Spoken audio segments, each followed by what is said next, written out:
raha nitolorana fitaovana entina hiatrehana ny fanadinana CPE kosa ireo mpianatra madinika teo anivon'ny EPP Andavamamba Omaly dia nahazo ny anjarany ihany koa tamin'ity androandroany ity ry zareo teo anivon'ny EPP anaty hazo Isotry boky ho azy ireo no isan'ny fanomezana azo.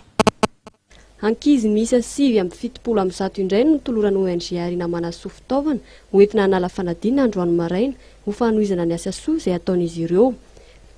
Mpianatra hanala ny fanadinana CPE amin'ny herinandro izao izay avy eo amin'ny EPP anaty hazo Isotry no tolorany fitaovam-pianarana. Izany dia mba ahafahan'ireo ankizy miatrika ny fanadinana ka ho fanampiana ireo ray aman-dreny mba tsy hividy fitaovana intsony. Ny fikambanana izay mijoro nandritra ny 12 taona dia manampy ireo olona sahirana.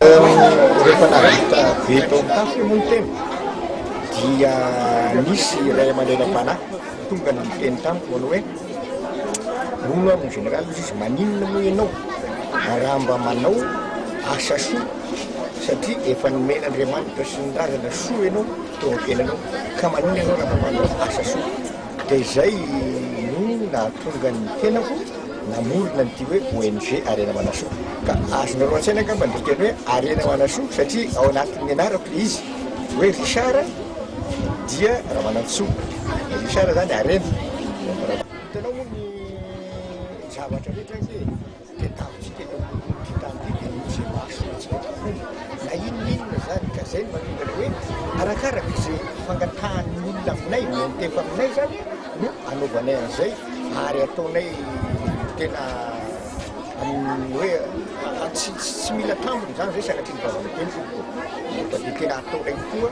ho an'ireo zay tena mila zany.